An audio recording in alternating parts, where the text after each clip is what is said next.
Good evening, everyone. As you know, this is our last meeting before we set off on our annual week-long hiking trip. So tonight I'll be telling you everything you'll need to know to be ready for the trip. Let's talk about equipment first.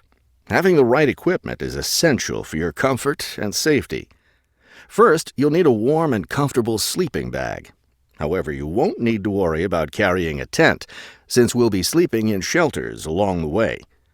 Also, part of the fee you've paid for the trip goes toward food, so you won't need to put that on your packing list either. We found, though, that it's more efficient for each person to bring his or her own dishes, so be sure to pack a plastic bowl, a cup, and a fork, knife, and spoon. That's all you'll need in the way of dishes. Perhaps the most important item to put on your list is a comfortable pair of hiking boots. Nothing ruins a hike more than getting blisters and sores from ill-fitting boots. So make sure your boots fit you right. Shoes and sneakers aren't adequate for the type of hiking we'll be doing. Of course, a backpack is necessary for carrying your equipment. Make sure you have one that's lightweight and comfortable to carry. Walking poles have become popular among hikers recently, but we don't recommend them. They can get in the way when too many hikers are using them at once, and some serious injuries have been caused. So it's best to leave those at home.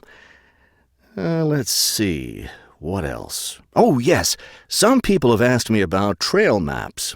They're available, but you really don't need them, as your hike leaders have scouted out the trail and will be guiding you along the way. And don't forget to bring a warm jacket. You may think you won't need one in this warm summer weather, but remember that evenings in the mountains can get quite cold. Is there anything else I need to tell you? Oh, yes, your guides will each be carrying a first aid kit, so that's one less thing for you to pack yourself. Remember, you'll be carrying your backpack all day, so keep your load light and don't overpack.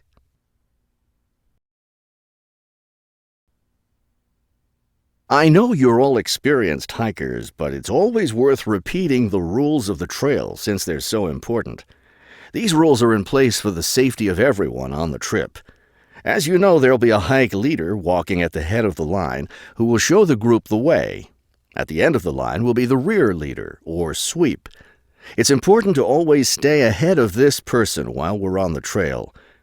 There are several different trails on the mountain where we'll be hiking, and they cross each other at some points.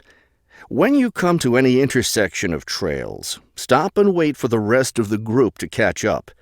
This way we can be sure that no one goes off on the wrong trail. Let me emphasize here how important it is to stay on the trail. We'll be climbing through some steep and rocky areas. Don't be tempted to go off on your own and try to climb some rocks. That can be quite dangerous. Also, it's not likely, but it is possible that we'll encounter some large wild animals along the way. The last thing you want to do is try to feed any of them. That will just encourage them to follow us, which could lead to some dangerous situations. One last thing before we set off hiking each morning, be sure to fill up your water bottle. This is perhaps the most important safety rule. Dehydration can be a serious problem when you're out in the wilderness, so you must always be sure to carry an adequate supply of water with you. I think that covers just about everything. Are there any questions?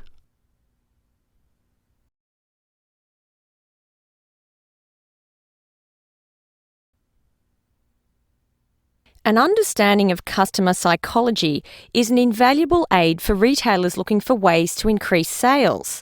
Much can be done to the store environment to encourage shoppers to linger longer and spend more money. The first aspect to consider is the physical organisation of the store. Placement of merchandise has a great deal of influence on what customers buy. For example, a common practice among retailers is to place the store's best-selling merchandise near the back of the store. In order to get to these popular items from the front entrance, customers have to walk down aisles filled with merchandise that they might not see otherwise. Carpets are also used to direct customers through particular areas of the store. Retailers choose carpets not only for their decorative or comfort value, but also because lines or other types of patterns in the carpets can subtly guide shoppers in certain directions.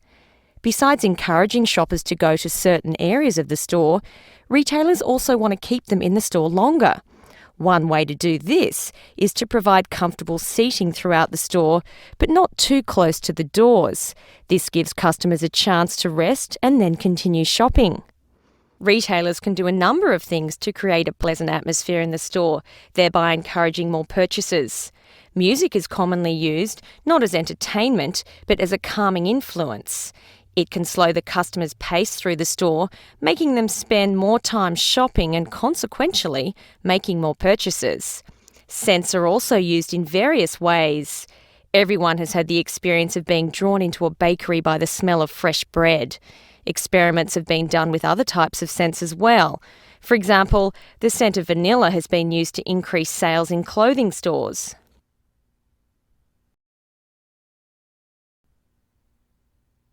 Use of colour is another important aspect of store environment. Certain colours can affect behaviour as well as mood.